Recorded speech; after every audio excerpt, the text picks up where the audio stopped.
Let us write the heading of next topic. Effect of Coriolis force on a particle moving on the surface of Earth.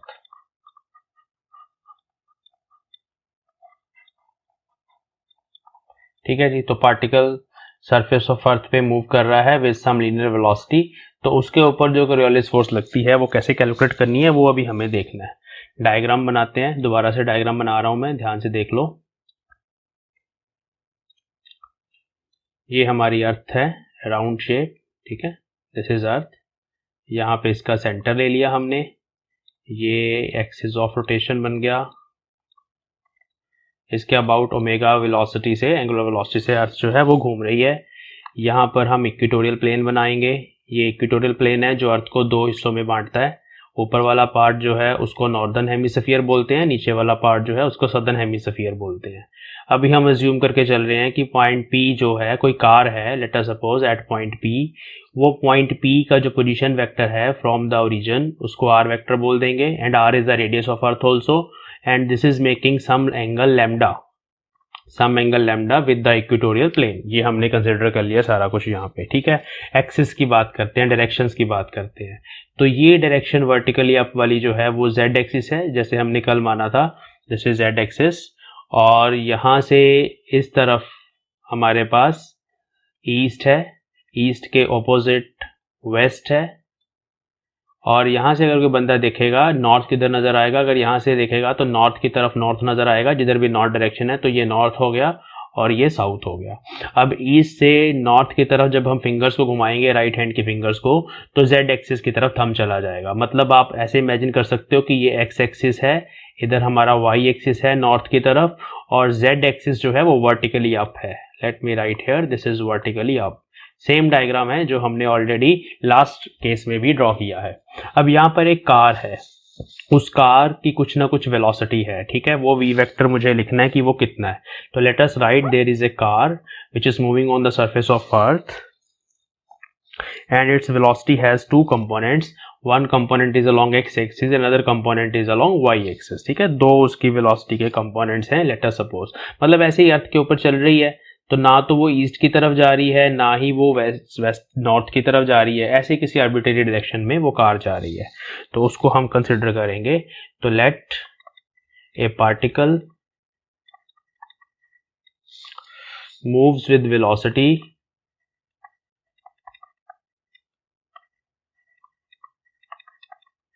v vector in xy plane, ठीक है। X Y plane देखें ध्यान से, ये x axis है, ये Y axis है। X Y plane मतलब सरफेस के ऊपर वो मूव कर रही है, ठीक है। लेट इट्स वेलोसिटी इज, उसको ऐसे लिख लेते हैं, V vector is equal to V x I cap plus we Y J cap. दो कंपोनेंट हो गए, एक उसका वेलोसिटी का कंपोनेंट ईस्ट की तरफ है, दूसरा वेलोसिटी का कंपोनेंट वाई एक्सिस मतलब नॉर्थ की तरफ है। Now this is your equation number 1, ठीक है। Now I will write omega, the angular velocity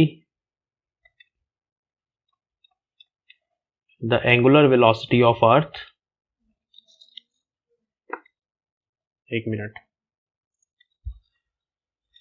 the angular velocity of earth at point P पे हमें उसको वेक्टर फॉर्म में लिखना है। देखो पॉइंट पी पर एंगुलर वेलोसिटी की डायरेक्शन इस तरफ होगी, जिधर ये हमारा एक्सिस ऑफ रोटेशन है ना। Angular velocity is always along the axis of rotation. अब इसको फिर से वैसे ही रिजॉल्व करना है, कैसे, ये वाला एंगल लैम्डा होगा, अगर ये वाला एंगल लैम्डा है यहाँ पे, तो ये भी लैम्डा होगा। मैं दोबारा से बताता हूँ, ये इक्वेटोरियल प्लेन है, ये पोजीशन वेक्टर है, इन दोनों में एंगल हमारे पास लैम्डा है, ये आर वेक्टर है हमारा, ठीक है बच्चे। इन दोनों में हमने लैटिट्यूड लैम्डा माना हुआ है, इन दोनों में लैटिट्यूड लैम्डा हमने माना हुआ है। यहाँ से परपेंडिकुलर ड्रॉ किया ऊपर की तरफ, ये ओमेगा की डायरेक्शन है, और इसके ऊपर है परपेंडिकुलर ये हमारा टेंजेंट जो नॉर्थ डायरेक्शन की ओर है, क्योंकि tangent is always perpendicular to radius of the sphere. तो इन दोनों परपेंडिकुलर्स में भी एंगल लैम्डा होगा। अब इस ओमेगा को जब आप रिजॉल्व करोगे तो ओमेगा का नॉर्थ की तरफ कंपोनेंट आएगा ओमेगा कॉस लैम्डा, और नॉर्थ की तरफ तुम्हारा वाई एक्सिस है इसलिए जे कैप आएगा साथ में। और इसी तरह से ओमेगा का जो दूसरा कंपोनेंट है वो इस नॉर्थ के परपेंडिकुलर आएगा। नॉर्थ के परपेंडिकुलर मतलब वर्टिकली अप डायरेक्शन बनेगी, ठीक है, क्योंकि ये इस प्लेन में है। तो वर्टिकली अप डायरेक्शन मतलब ये जेड एक्सिस जो था हमारा, तो जेड एक्सिस की तरफ दूसरा कंपोनेंट आएगा omega sine lambda k cap. तो इसलिए जो ओमेगा वेक्टर है उसको हम ऐसे लिख सकते हैं omega cos lambda j cap plus omega sine lambda k cap. This is the angular velocity vector of the earth at point P. P मतलब वो वाला पॉइंट जिसका लैटिट्यूड लैम्डा है, वहां पर ये ओमेगा का एक्सप्रेशन आ गया मेरे पास। अब हम कोरियोलिस फोर्स लिखते हैं। Therefore using the formula of Coriolis force it is -2m omega cross V. ये हम ऑलरेडी ड्राइव कर चुके हैं, इसको यहाँ यूज करना है।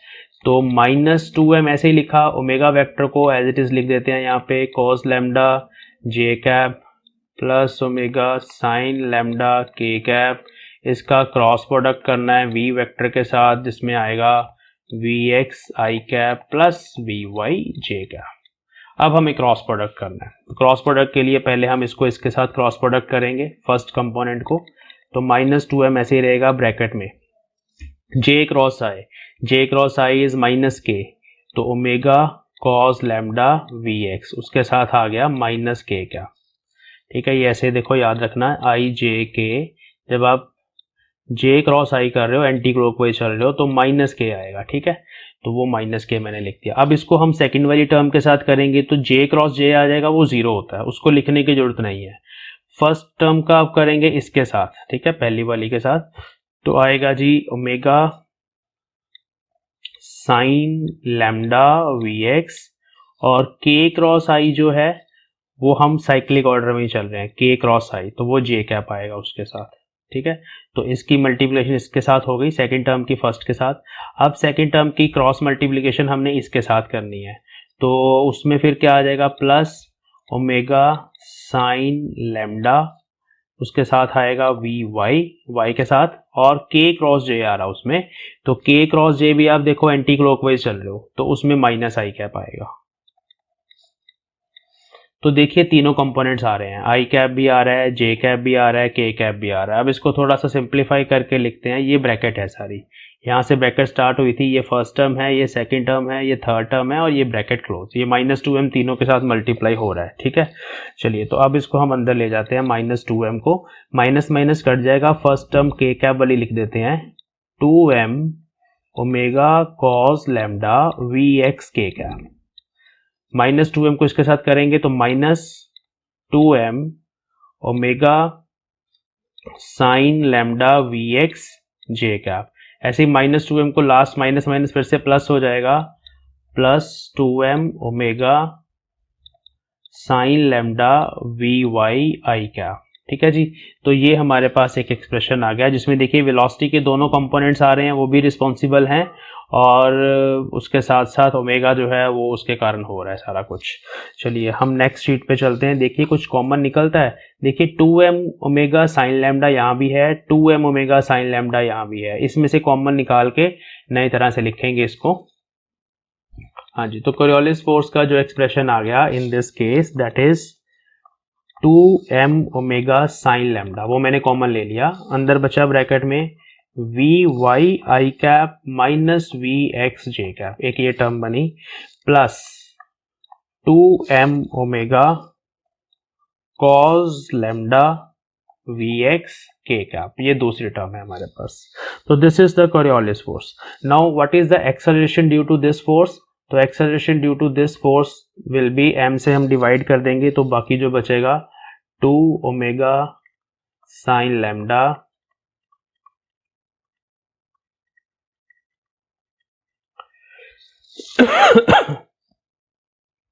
दोबारा लिखता हूं, वो इसलिए क्योंकि हाँ जी, तो एक्सेलरेशन लिखना चाहते हो तो फोर्स को आप मास से डिवाइड कर दें, तो इस एक्सप्रेशन को मास से डिवाइड करेंगे तो 2 ओमेगा साइन लैम्डा बचा, अंदर बचा v Y I cap minus v x J cap plus 2 omega cos lambda we x k का। ठीक है जी, तो ये हमारे पास एक इक्वेशन आ गई। This is the acceleration due to Coriolis force. अब आप देखिए इसमें से एक एक्सेलरेशन जो है उसमें के कैप आ रहा है, एक कंपोनेंट के कैप, मतलब दिस इज अलोंग वर्टिकल, ये एक वर्टिकल डायरेक्शन के अलोंग फोर्स लग रही है। जैसे मान लो कार सरफेस ऑफ अर्थ पे चल रही है तो कोरियोलिस फोर्स के कारण वर्टिकल या डायरेक्शन में ये वाला एक्सेलरेशन है, ठीक है, कंपोनेंट उसको ऊपर उठा रहा है, मतलब उसका वेट रिड्यूस करता है। और ये हॉरिजॉन्टल है, इसकी दो कंपोनेंट्स हैं फर्दर, आई कैप जे कैप। ये वाली फोर्स जो लग रही है उसको हम हॉरिजॉन्टल एक्सेलरेशन या हॉरिजॉन्टल फोर्स बोल देंगे। ये है अलोंग हॉरिजॉन्टल। हॉरिजॉन्टल क्यों है?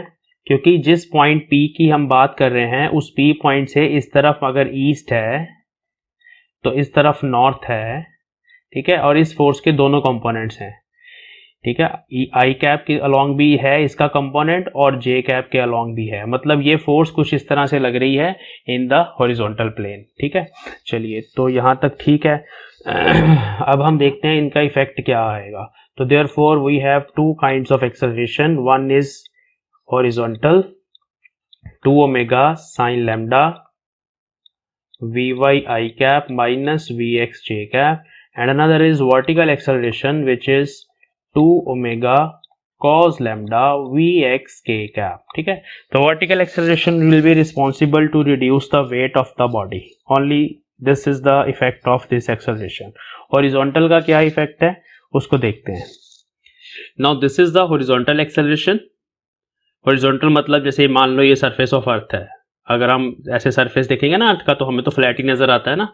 तो यहाँ पर एक कार चल रही है, उस कार के ऊपर ये फोर्स लगती है ड्यू टू कोरियोलिस फोर्स, मतलब ये एक्सेलरेशन उसके ऊपर एक्स्ट्रा से लगता है अपने आप, मतलब कोई और चीज नहीं है ना। तो हम यहाँ पर कार को फोर्स लगा रहे हैं, वो वाला एक्सेलरेशन नहीं है जो कार के इंजन के कारण होता है, ये सिर्फ और सिर्फ ओमेगा के कारण है, अर्थ की रोटेशन के कारण ये वाला एक्सेलरेशन और ये वाली फोर्स हॉरिजॉन्टल फोर्स इस पे एक्ट करती है।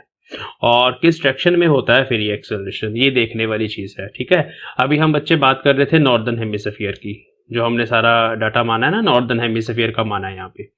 तो उसमें देखो इस एक्सेलरेशन के दो कंपोनेंट आ रहे हैं, एक आ रहा है आई कैप और दूसरा आ रहा है जे कैप। अभी जो आई कैप डायरेक्शन है ये हमने ईस्ट मानी हुई है, ईस्ट के अलोंग है, और जे कैप जो है ये हमारे पास नॉर्थ के अलोंग है। अगर आप मेन डायग्राम देखो तो ये जो एक्सेलरेशन है इसका मतलब है ये ईस्ट नॉर्थ की तरफ लग रहा है, मतलब दो कंपोनेंट हैं, ईस्ट भी है और नॉर्थ भी है। Let us study effect of horizontal acceleration on a body moving in northern hemisphere, क्योंकि हमारा जो केस है वही चल रहा है। ठीक है, इसका इफेक्ट देखते हैं, अच्छे से समझना। देखिए पहला केस ऐसे ना सब केस बना लेते हैं। एक केस हम मान लेते हैं कि late us suppose the body is moving along x axis, body सिर्फ एक्स एक्सिस के अलोंग मूव कर रही है। एक्स एक्सिस की तरफ हमने कौन सी डायरेक्शन मानी है? ईस्ट। जो हमारा एक्स एक्सिस है बच्चों वो हमने ईस्ट माना है। बना के दिखाते हैं आपको। मान लो ये सरफेस ऑफ अर्थ पर एक पॉइंट पी है और इस पॉइंट पी के कॉरस्पॉन्डिंग ऐसे एक लाइन लगा लेते हैं। ये मान लो नॉर्थ है और इसके ऑपोजिट साउथ है।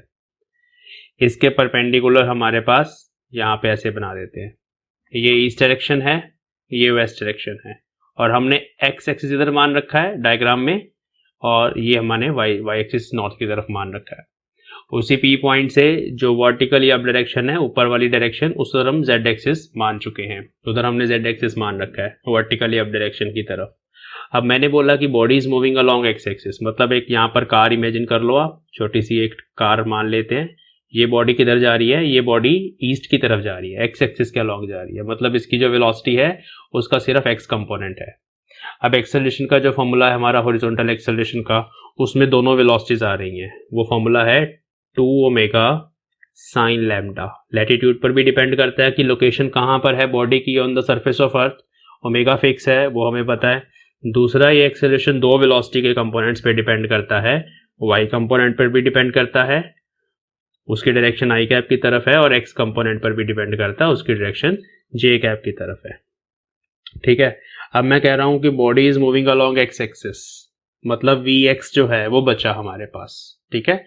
वी वाई जीरो होगा। If body is going along x axis, in that case v y is zero. There is no velocity of the body along the y axis. North की तरफ नहीं जा रही वो किधर जा रही है, वो एक्स एक्सिस की तरफ जा रही है। तो इस इक्वेशन में जब आप वी वाई को जीरो पुट करोगे, यू कैन सी कि जो हॉरिजॉन्टल एक्सेलरेशन है उसकी डायरेक्शन आ जाएगी। देखिए ये माइनस साइन आएगा, -2 omega sine lambda. We y को मैंने जीरो पुट कर दिया, v x J cap. This is the horizontal force acting on the body या horizontal acceleration acting on the body. कौन सी डायरेक्शन आ रही है, देखिए माइनस जे कैप।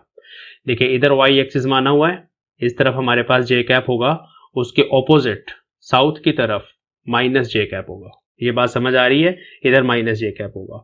मतलब जब ये कार इधर जा रही है ईस्ट की तरफ, उस पर जो फोर्स लग रही है वो माइनस जे कैप की तरफ लग रही है ड्यू टू कोरियोलिस फोर्स। ये जो एक्सेलरेशन लग रहा है, ठीक है। ये एक्सेलरेशन मैंने लिखा है, मैं फोर्स भी लिख सकता हूं। अगर कार का मास m है तो जो फोर्स लग रही है horizontal force on the body, that is mass times AH।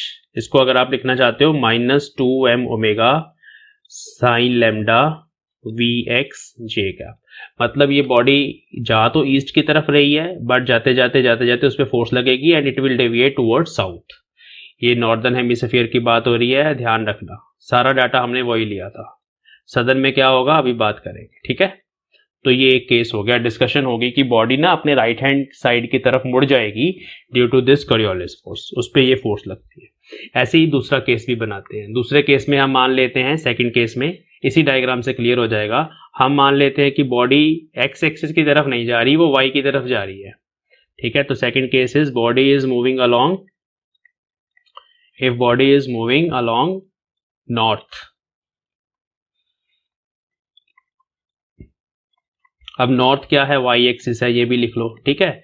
तो उस केस में फिर उसकी वेलोसिटी का एक्स कंपोनेंट जीरो होगा। यहां वी एक्स को जीरो पुट करेंगे तो फिर हॉरिजॉन्टल एक्सेलरेशन आ जाएगा 2 omega sine lambda we Y I cap. अब देखिए डायरेक्शन आई कैप आ रही है। आई कैप मतलब ईस्ट की तरफ, ठीक है। ये हमारा एक्स एक्सिस है ना। मतलब सेकंड केस में अगर आप कार को नॉर्थ की तरफ लेके जाओगे, कहां पे, अर्थ को इमेजिन करिए, अर्थ के बारे में सोचिए। आप नॉर्दर्न हेमिस्फीयर में हो, ऊपर वाले हिस्से में हो अर्थ के, और आप कार को नॉर्थ की तरफ लेके जा रहे हो, नॉर्थ पोल की तरफ जा रहे हो आप, तो आप पे जो फोर्स लगेगी वो इस डायरेक्शन में लगेगी, टुवर्ड्स ईस्ट, ठीक है, अपनी दाहिनी तरफ। यहां पर भी दाहिनी तरफ लग रही है, ये भी दाहिनी तरफ लग रही है, राइट हैंड साइड की तरफ फोर्स लगेगी। तो उस केस में जो फोर्स लग जाएगी हॉरिजॉन्टल कोरियोलिस फोर्स, वो बन जाएगी mass times acceleration, that will be 2m omega sine lambda we Y I cap. तो यहां से पता चलता है इन दोनों स्पेशल केसेस से कि जो बॉडी है उस पर जो फोर्स लगती है वो राइट हैंड साइड की तरफ लगती है। अब अगर बॉडी की दोनों वेलोसिटी कंपोनेंट्स हो, मतलब जो बॉडी है वो ना तो ईस्ट की तरफ जा रही है स्पेसिफिकली, ना ही नॉर्थ की तरफ जा रही है, बॉडी जा रही है किसी और डायरेक्शन में, नॉर्थ ईस्ट डायरेक्शन में जा रही है या किसी भी डायरेक्शन में जा रही है, तब आपने जब एक्सेलरेशन कैलकुलेट करना है तो दोनों कंपोनेंट्स आएंगे। और फिर उस एक्सेलरेशन की भी दो डायरेक्शंस होंगी, आई कैप भी आएगा उसमें, माइनस जे कैप भी आएगा। तो जो डायरेक्शन ऑफ एक्सेलरेशन है वो भी इन बिटवीन कहीं ना कहीं आ जाएगी, ठीक है। तो ये दो स्पेशल केसेस हैं। तो यहाँ पे पता चलता है कि body deviates to the right hand side in the northern hemisphere. Okay, now if the body is moving in southern hemisphere तो क्या होगा। तो यहाँ पर मैं एक नोट लिख देता हूँ, आप एनालिसिस खुद करके देख सकते हैं। सदर्न हेमिस्फीयर में ओमेगा के कंपोनेंट चेंज कर जाएंगे, बट आप इस नोट को याद रखें तो ठीक है। अगर बॉडी सदर्न हेमिस्फीयर में मूव कर रही है तो उसमें जो डेविएशन होती है वो राइट साइड नहीं होती, लेफ्ट साइड होती है। तो अगर आप सदर्न हेमिस्फीयर में हो, अर्थ के ऊपर, ये हमारी अर्थ होती है ना, हम एक्सिस ऑफ रोटेशन ऐसे बना रहे हैं, ठीक है। वैसे थोड़ा टिल्टेड होता है एक्सिस ऑफ रोटेशन अर्थ का। तो ये इक्वेटर होगी ना, तो इक्वेटर के ऊपर वाला जो हिस्सा होता है, नॉर्थ पोल वाला हिस्सा, उसको नॉर्दर्न हेमिस्फीयर बोलते हैं। और सारा एनालिसिस हमने उसी केस में किया है। तो हमने देखा कि कोरियोलिस फोर्स के कारण जो बॉडी है वो अपने राइट हैंड साइड की तरफ डेविएट हो जाती है।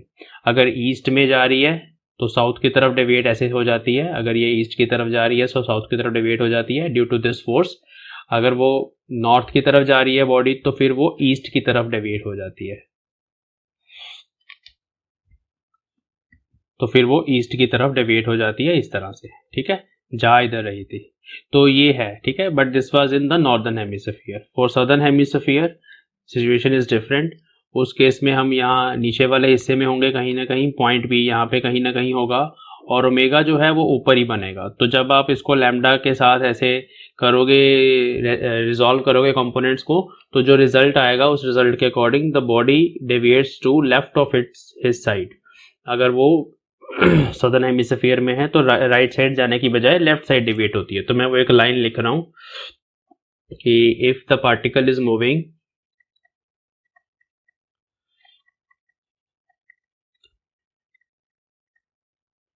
in southern hemisphere of earth,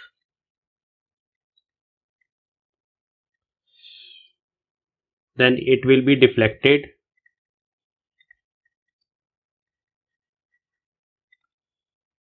towards left side, ठीक है। तो वो लेफ्ट साइड की तरफ जाएगा। मैं आपको डायग्राम बना के समझा देता हूँ। मान लो आप सदर्न हेमिस्फीयर में हो, यहाँ पर पी पॉइंट है, वहां से एक बंदा खड़ा होकर नॉर्थ डायरेक्शन देख रहा है, तो उसके कॉरस्पॉन्डिंग अगर वो यहाँ से देखेगा ना, उसको ये नॉर्थ नजर आएगा। कंपस नीडल यहाँ पे सस्पेंड करेगा, उसकी कंपस इधर पॉइंट करेगी, इधर नॉर्थ होगा, इधर साउथ होगा, साउथ साउथ की तरफ होगा, नॉर्थ इधर होगा, ठीक है। और ईस्ट जो होता है बच्चे, वो अंदर की तरफ होगा स्क्रीन के, और वेस्ट बाहर की तरफ होगा। तो वो मैं यहाँ पे बना रहा हूँ डायरेक्शंस। मान लो आप पी पॉइंट पर हो, ठीक है, और ये है आपकी directions. This is north, this is south. North के इस तरफ राइट हैंड साइड की तरफ ईस्ट होता है, और इधर होता है वेस्ट, ठीक है। और वर्टिकल अब डायरेक्शन है, मान लो ये, ठीक है, ये जेड एक्सिस है। तो वहां पे क्या होगा, अगर आप नॉर्थ की तरफ जा रहे हो, वेलोसिटी नॉर्थ की तरफ है, तो डेविएशन हो जाएगी लेफ्ट साइड पे। अगर आप वेस्ट की तरफ जा रहे हो तो डेविएशन हो जाएगी लेफ्ट साइड पे। इस तरफ जा रहे हो तब भी लेफ्ट साइड पे, ईस्ट की तरफ जा रहे हो तब भी लेफ्ट साइड पे, ठीक है। तो हमेशा बॉडी अपने लेफ्ट साइड की तरफ डेविएट हो जाती है इन द सदर्न हेमिस्फीयर, याद रखना। और लास्ट है, what is the effect of vertical component? Effect of vertical component of Coriolis force.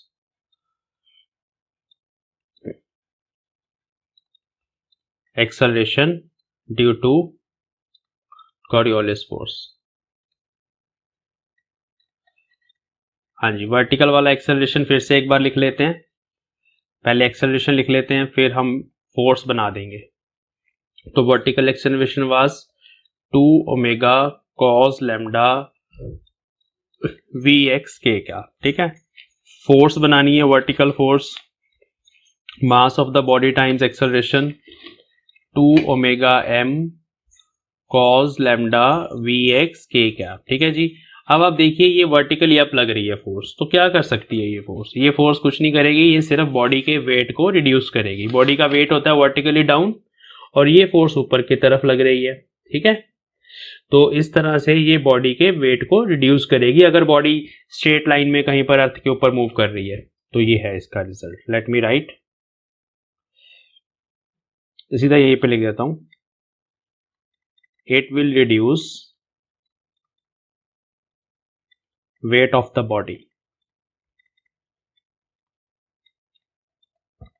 ठीक है जी। तो ये कहानी है सारी। चलिए अब एक न्यूमेरिकल करते हैं, देखते हैं कितना इफेक्ट पड़ता है। हाँ जी बच्चों, तो अभी एक एग्जांपल देखते हैं, देखने के लिए कि कितना ज्यादा इफेक्ट आता है जब कोई बॉडी मूव करती है horizontally on the surface of अर्थ। तो कोरियोलिस फोर्स का कितना इफेक्ट है वो देखेंगे। एक एग्जांपल बुलेट वाली करेंगे। बुलेट का मास कम होता है लेकिन उसकी स्पीड ज्यादा होती है, वेलोसिटी ज्यादा होती है, ठीक है। 500 मीटर पर सेकेंड जो है एक नॉर्मल सी स्पीड है बुलेट के लिए। दूसरा केस हम किसी कार के लिए करेंगे, कार की स्पीड कम होती है बट उसका मास ज्यादा होता है। तो ये दोनों चीजों का इफेक्ट देखते हैं क्या होता है, ठीक है। तो पहले केस में हमें हॉरिजॉन्टल एक्सेलरेशन फाइंड करना है। हॉरिजॉन्टल एक्सेलरेशन का फॉर्मूला है हमारे पास 2 omega sine lambda we Y I cap minus v x j, ठीक है जी। तो ये हमारा है। अब यहाँ पे ध्यान रखना आपने कि आई कैप हमने ईस्ट की तरफ ले रखा है डेरिवेशन में, और जे कैप हमने नॉर्थ की तरफ ले रखा है, ठीक है। इस चीज का पक्का ध्यान रखना। और हम नॉर्दर्न हेमिस्फीयर में है, यहाँ पर मेंशन नहीं है but we are in the northern hemisphere, okay. अब बच्चों पहला केस है ईस्टवर्ड। जब बुलेट को आपने ईस्टवर्ड फेंका तो फिर नॉर्थ वाली वेलोसिटी 0 हो जाएगी।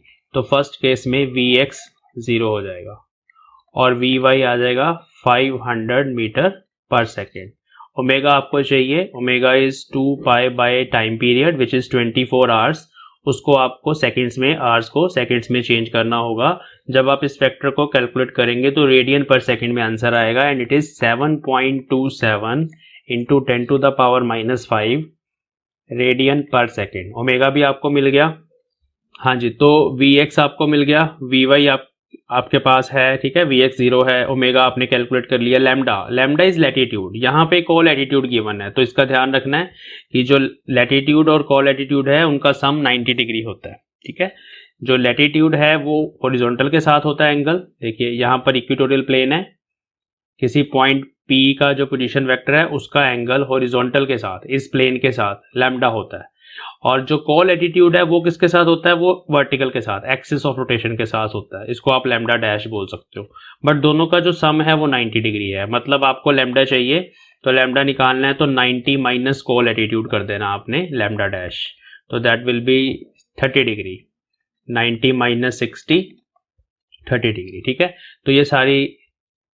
तो ये सारी वैल्यूज आप जब इसमें सब्स्टिट्यूट करोगे तो आपके पास फर्स्ट आंसर आ जाएगा हॉरिजॉन्टल एक्सेलरेशन का, जो बच्चों आएगा सॉल्व करके, मैं यहाँ पे डायरेक्ट आंसर लिख रहा हूँ, 3.635 सेंटीमीटर पर सेकेंड, ठीक है। तो it is very very small acceleration.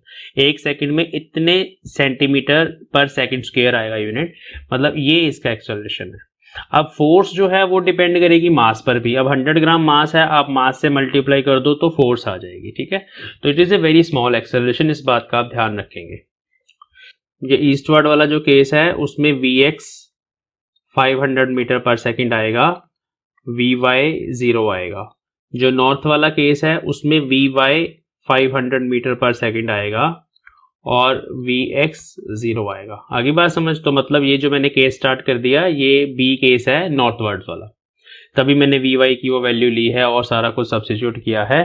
तो आंसर ये आएगा, आंसर बिल्कुल सेम यही आएगा। डायरेक्शन का थोड़ा सा फर्क पड़ेगा, इसमें डायरेक्शन आएगी इसकी, देखिए जब आप यहाँ पर Vx को 0 पुट करोगे तो आंसर में डायरेक्शन आ जाएगी आई कैप, तो इस एक्सेलरेशन की डायरेक्शन आई कैप की तरफ है। चलिए इसी तरह से बच्चों सेकंड केस अभी आप ईस्टवर्ड वाला कर लोगे अपने आप, बोलो। Vx ये पुट कर देना सेम फॉर्मूले में और Vy 0, आंसर भी सेम आएगा, बस डायरेक्शन का फर्क आएगा। ओके, उसके बाद हमें निकालना है वर्टिकल एक्सेलरेशन। अब वर्टिकल एक्सेलरेशन कौन से केस में निकलेगा? वर्टिकल एक्सेलरेशन सिर्फ एक ही केस में निकलेगा, जब Vx की वैल्यू होगी तब आएगा वर्टिकल एक्सेलरेशन। जब बॉडी नॉर्थ की तरफ चल रही है तब तो Vx 0 है, तब वर्टिकल एक्सेलरेशन नहीं होगा, याद रखना। वर्टिकल एक्सेलरेशन में Vx आ रहा है तो Vx फर्स्ट केस में ही वो सॉल्व हो पाएगा। सॉल्व कर लेते हैं इसको। वैल्यूज पुट करनी है जस्ट आपने सारी, सब कुछ आपके पास है। आंसर बता रहा हूं आपको डायरेक्ट, तो ये आंसर आएगा 6.29 सेंटीमीटर पर सेकेंड स्क्वायर। यूनिट इसके सेंटीमीटर पर सेकेंड स्क्वायर है, ठीक है। तो ये है, तो देखिए ज्यादा नहीं होता, ये एक्सेलरेशन कम होता है। बट ये बुलेट के केस में था ना, अगर देखिए आप मास ज्यादा है बॉडी का, मिसाइल है, तो फोर्स फिर ज्यादा हो जाएगी। एक्सेलरेशन तो चलो यही होगा, उसकी स्पीड भी ज्यादा होगी मिसाइल की, 500 मीटर पर सेकंड से ज्यादा स्पीड होगी। अगर स्पीड ज्यादा होगी तो फिर एक्सेलरेशन भी उतना बढ़ जाएगा। और दूसरी बात है कि ये लैम्डा पर भी डिपेंड करता है, और लैम्डा जो है वो अलग अलग लोकेशन के लिए डिफरेंट है, इसलिए ये फैक्टर कैलकुलेट करना इंपॉर्टेंट होता है। तो हमारा आज का टॉपिक है जियोग्राफिकल कॉन्सिक्वेंसेस। जियोग्राफिकल मतलब रिलेटेड टू अर्थ, कॉन्सिक्वेंसेस मतलब रिजल्ट्स या इफेक्ट्स कह सकते हो आप, ऑफ कॉरियोलिस फोर्स। ठीक है जी, क्या इसके कॉन्सिक्वेंसेस हैं वो अब हम देखने वाले हैं। देखिए सबसे पहला तो है जी deflection of rivers. Deflection of rivers, rivers जो है वो अपने पाथ से डिफ्लेक्ट कर जाती हैं due to the Coriolis force. कैसे करती हैं वो अभी हम समझेंगे। देखिए कॉरियोलिस फोर्स में जो एक्सेलरेशन है, हॉरिजॉन्टल एक्सेलरेशन, उसका फॉर्मूला हम ऑलरेडी ड्राइव कर चुके हैं, 2 omega sine lambda Vy I cap minus Vx J cap. This is the formula for horizontal acceleration. Equator पे अगर हम होंगे बच्चों, इक्वेटर पे लैम्डा 0 डिग्री होता है, तो हॉरिजॉन्टल एक्सेलरेशन जो है उसका कोई इफेक्ट नहीं होता, वो जीरो होता है इक्वेटर पे, है ना, लैटिट्यूड की वैल्यू 0 डिग्री होती है। पोल्स पे अगर आप चले जाओगे तो पोल्स पे लैम्डा 90 डिग्री होता है और साइन लैम्डा विल बी 1, तो the effect of Coriolis force will be maximum. देखो बहुत बढ़िया है ये चीज़ें जो मैं अभी आपको बताने वाला हूँ, कितना देखो फिजिक्स जो है और नेचर जो है वो कितना ज़्यादा इफेक्ट डालता है, किस तरह से चीज़ें होती हैं, आप समझ रहे हो, बेसिकली नेचर को स्टडी कर रहे हैं हम। हाँ जी, तो ये जो कोरियोलिस फोर्स है उसका इफेक्ट इक्वेटर पर नहीं होता, पोल्स पर मैक्सिमम होता है इस हॉरिजॉन्टल एक्सेलरेशन का इफेक्ट। अब अगर आप नॉर्दर्न हेमिस्फीयर में हो, let us suppose this is earth और ये एक्सिस ऑफ रोटेशन है, ये इक्वेटर है हमारी जो अर्थ को दो हिस्सों में बांट रही है। ये ऊपर वाला पार्ट जिसको मैं अभी शेड करने वाला हूँ ग्रीन कलर से, ये नॉर्दर्न हेमिस्फीयर है, यहाँ नॉर्थ पोल है, यहाँ साउथ पोल है।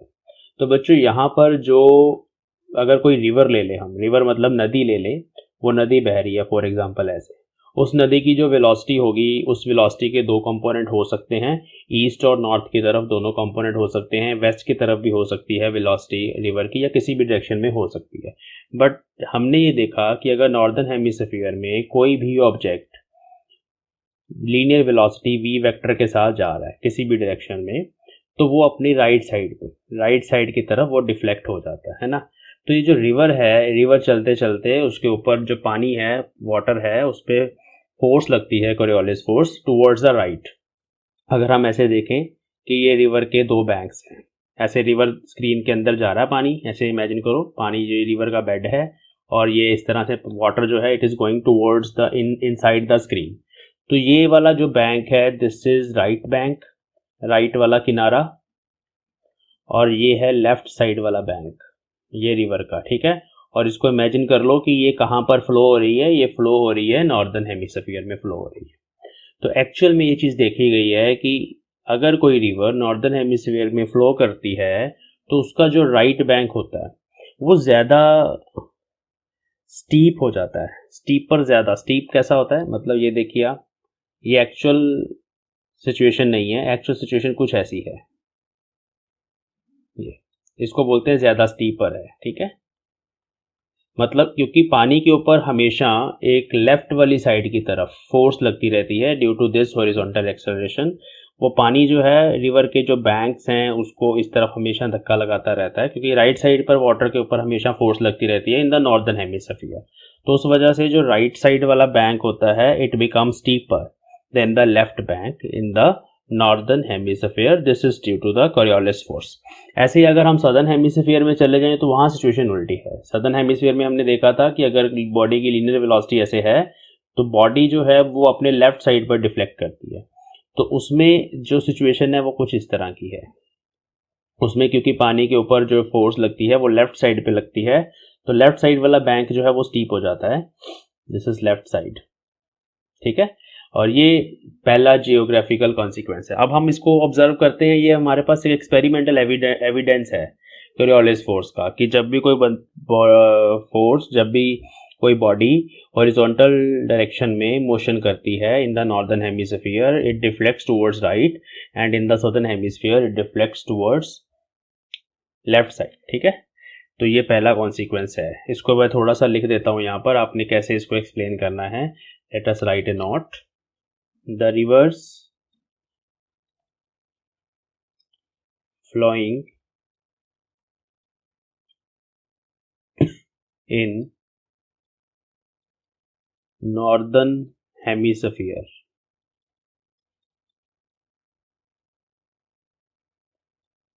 possess a horizontal acceleration, and सीधा सिंबल लगा दिया horizontal acceleration due to Coriolis force, ठीक है जी, towards right side of the flow, hence right banks, right side वाले जो किनारे हैं right banks of rivers become steeper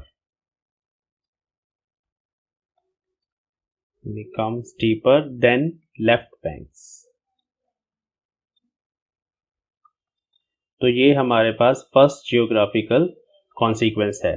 similarly you can write in the southern hemisphere the rivers reflect towards left and the left banks are steeper than the right banks. तो मैं यहाँ पे वो भी ऐड कर देता हूँ।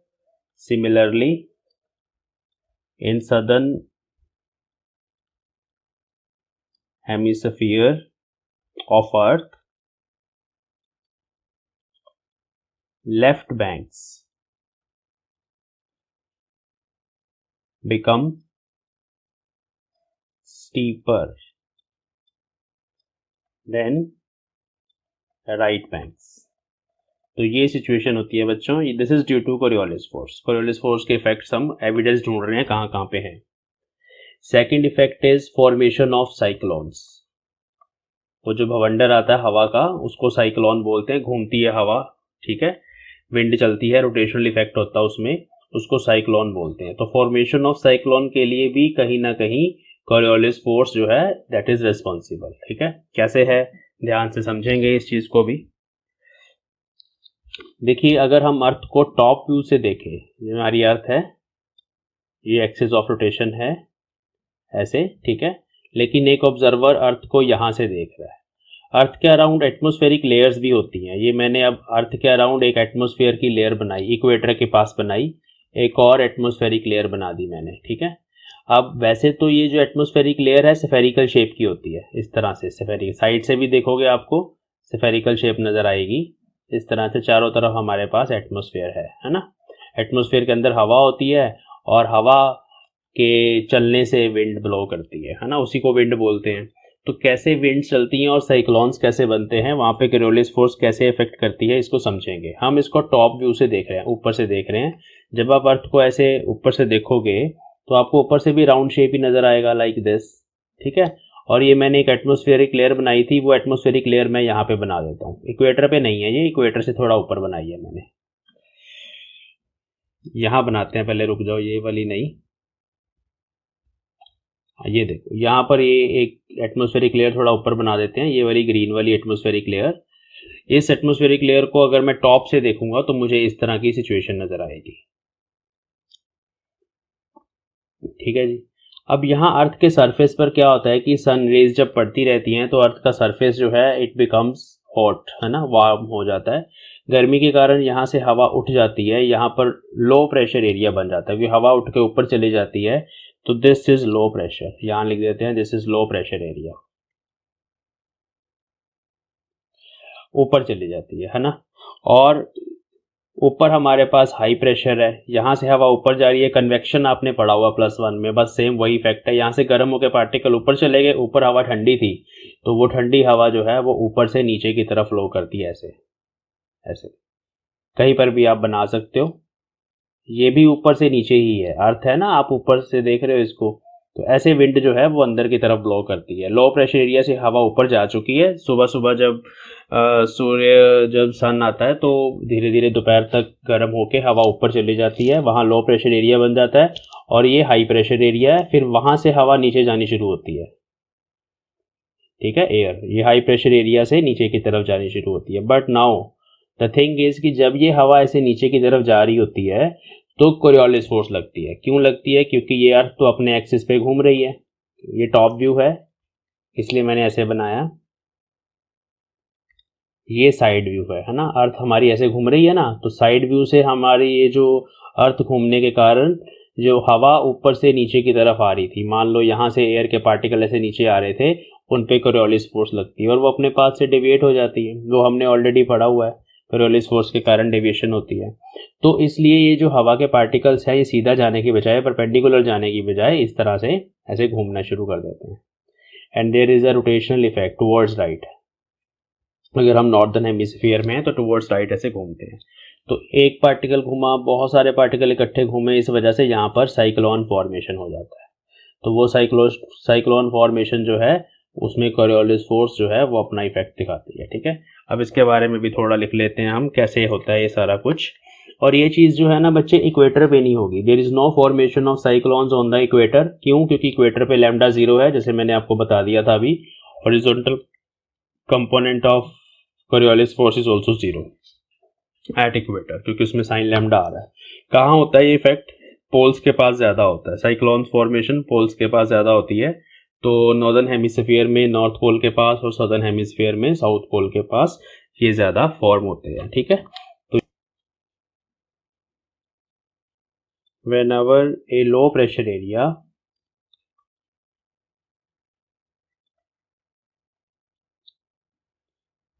is set up near, mic mute रखो, the surface of earth,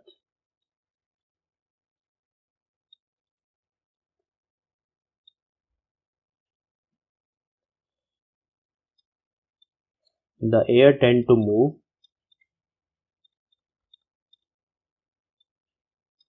from region of high pressure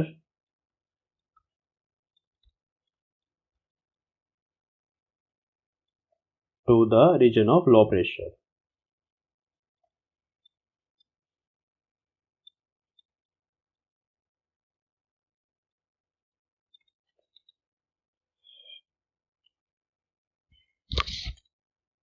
These winds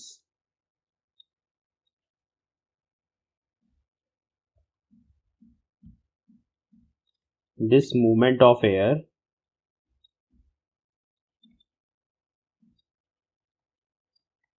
mass is called wind,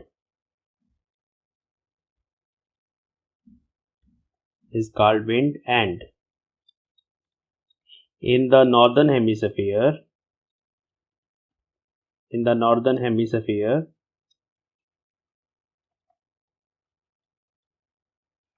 it deflects towards right side.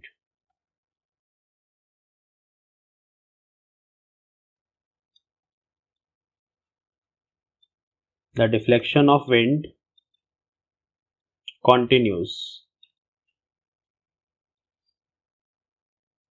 until the wind motion becomes parallel to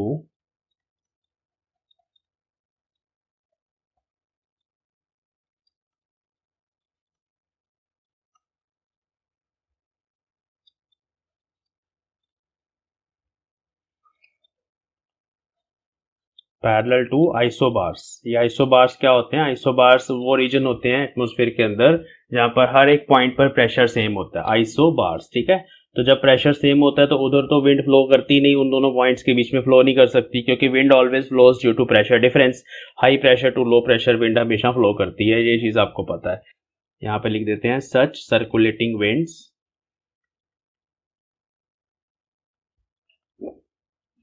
form cyclones. ठीक है, तो इनके कारण cyclones बनते हैं। एक और नोट लिखना है, there is no formation of cyclones at equators.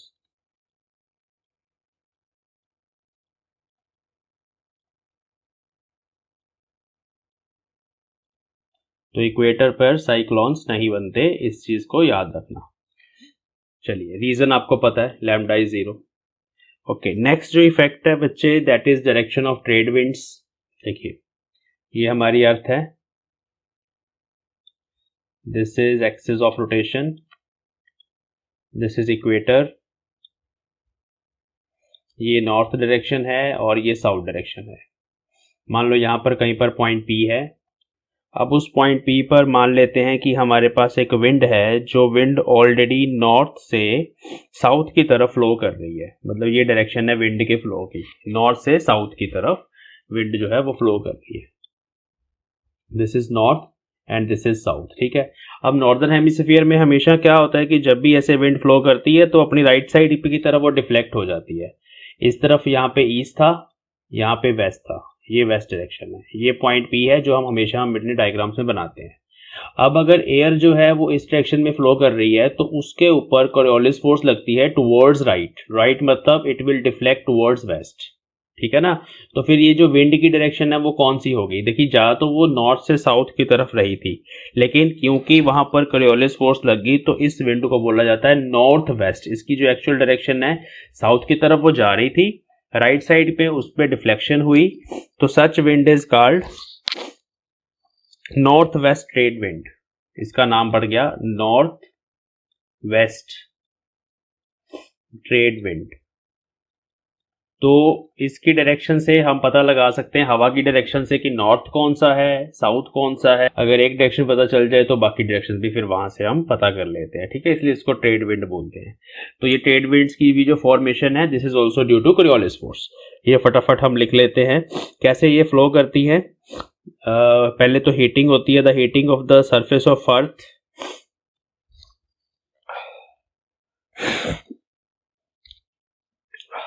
ये इक्वेटर है ना हमारी दिस इज इक्वेटर। यहाँ पे ये नॉर्थ से साउथ की तरफ विंड क्यों चल रही थी इसके बारे में बात करते हैं। देखिए मान ले यहाँ पर सन की रेज जो हैं ये इक्वेटर पर सारा दिन पड़ती रहती है, या ये चीज़ आपको पता है।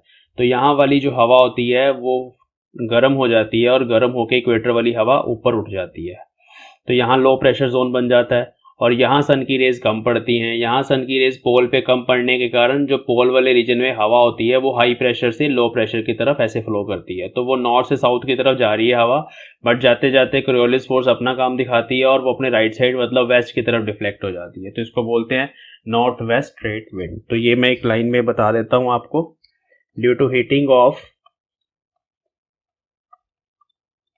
यहाँ वर्ड लिख देते हैं मोर हीटिंग, ठीक है। Due to more heating of earth surface near equator,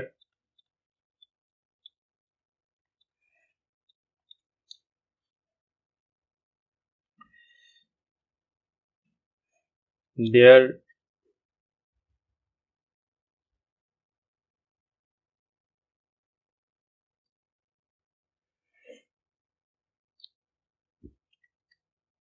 the air near equator rises up and hence creates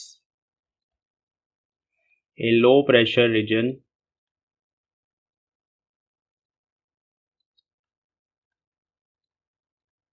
near equator, ठीक है। इक्वेटर के पास एक लो प्रेशर रीजन जो है वो बन जाता है।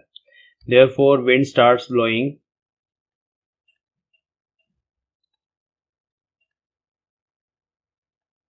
फ्रॉम नॉर्थ टू साउथ, ठीक है। अगर हम नॉर्दर्न हेमिस्फीयर में हैं तो इक्वेटर के पास ऐसे इधर हवा आती है, इस तरफ फ्लो करना शुरू कर जाती है, एंड इधर से भी जाएगी, साउथ से भी इक्वेटर की तरफ हवा जाएगी, लेकिन वो किस डायरेक्शन में डिफ्लेक्ट होगी? वो अपने राइट साइड पे डिफ्लेक्ट होगी, मतलब वो ईस्ट की तरफ डिफ्लेक्ट हो जाएगी। उसको भी हम बात करेंगे, पहले हम इसकी बात कर रहे हैं जो नॉर्थ से साउथ की तरफ हवा आ रही है, ठीक है। तो wind starts flowing from north to south in northern hemisphere.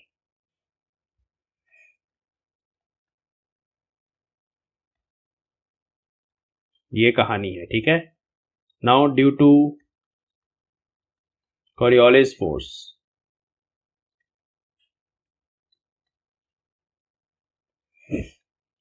the wind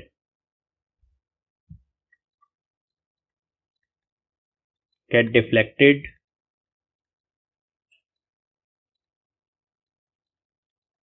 towards right side, अपने राइट साइड, और वो जो राइट साइड है वो वेस्ट है, ठीक है, वेस्ट डायरेक्शन। तो इट फॉर्म्स, कौन सी ट्रेड विंड बोलेंगे इसको? इसको बोलेंगे it forms north west trade wind, ठीक है जी। Similarly in southern hemisphere,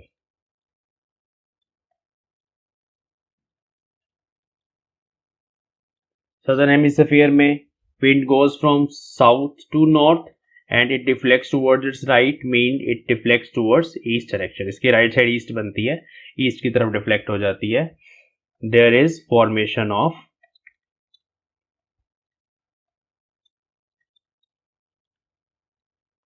south east, इसको बोल देंगे साउथ से आ रही है और ईस्ट की तरफ जा रही है, साउथ ईस्ट ट्रेड विंड, ये इसका मतलब है।